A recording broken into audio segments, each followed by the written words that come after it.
কোনো পাতানো নির্বাচন হবে না, রাজপথে আমারও দরকার হবে না। কোনো পাতানো নির্বাচন এদেশে ইনশাল্লাহ হবে না। আমরা ইনসাফে বিশ্বাসী। ইলেকশন কমিশন হচ্ছে অ্যাপিলেট অথরিটি। রিটার্নিং অফিসাররা যে সিদ্ধান্তই দেন, যদি রিজেক্ট হয় তাও আমাদের কাছে আপিল করতে পারে। অত কারোটা যদি গ্রহণ করা হয়, কোনো ক্যান্ডিডেট যদি চায় বা কোনো আর্থিক প্রতিষ্ঠান যদি বলে যে আমারটা বকেয়াটা আদায় না করে তারা অ্যাকসেপ্ট করেছে, কোনো অভিযোগ যদি অ্যাগ্রিভ যদি থাকে, এনি ক্যান্ডিডেট ক্যান অ্যাপিল। যারটা গ্রহণ হয়েছে তার বিরুদ্ধে করতে পারে ক্যান্ডিডেট, অথবা তারটা যদি বাতিল হয় তাও করতে পারে।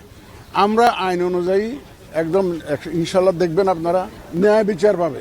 ওই যে একটা এখন একটা কথা উঠছে না, ইনসাফ। আমরা ইনসাফে বিশ্বাসী এবং আমরা ইনসাফ করবো ইনশাল্লাহ। দেখবেন যে আমাদের হিয়ারিং হওয়ার পরে দেখবেন আপনারা যে আইন অনুযায়ী যা হবে, বিধিবিধান অনুযায়ী যা হবে, আমরা সেই ধরনের সিদ্ধান্ত দিব। এবং আইন তো সবার জন্য সমান, সবাই তো মানতে বাধ্য হবো। সবসময় দেখা গেছে, আমরা অতীতে দেখেছি, নমিনেশন ফাইলের দিন অনেক ভায়োলেন্স হয়, অনেক খারাপ অবস্থার সৃষ্টি হয়। এইবার নমিনেশন ফাইলিং এত সুন্দরভাবে হয়েছে, কোথাও নমিনেশন ফাইল করতে গিয়ে মারামারি হয়েছে, কোনো গোলমাল হয়েছে, ভায়োলেন্স হয়েছে, এমন কোনো তথ্য আমরা পাইনি।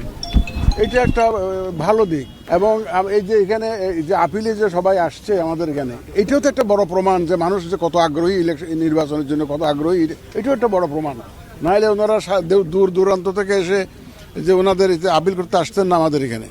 তা এটা আমরা পজিটিভলি দেখছি, যে আপিল যে করতেছে এটা আমরা পজিটিভলি দেখছি। এবং অনেকে বলে যে নির্বাচন কমিশন এটা করেছে, ওটা করেছে, বাতিল করে দিয়েছে। রিটার্নিং অফিসারের ক্ষমতা আছে, আইন ওনাদেরকে ক্ষমতা দিয়েছে সিদ্ধান্ত নেওয়ার জন্য। ওনাদের সিদ্ধান্ত ওনারা দিয়েছেন। এবং যারা আপিলে যখন আমাদের কাছে আসবে, আমরা আমাদের আইন অনুযায়ী যা করার আমরা কমিশন থেকে সিদ্ধান্ত দেব।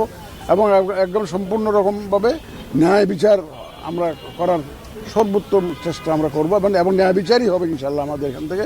পুস্টার তো কোথায় আছে? আমি তো পুস্টার তো দেখি না। কোনো পাতানো নির্বাচন হবে না, রাজপথে আমারও দরকার হবে না। কোনো পাতানো নির্বাচন এদেশে ইনশাল্লাহ হবে না।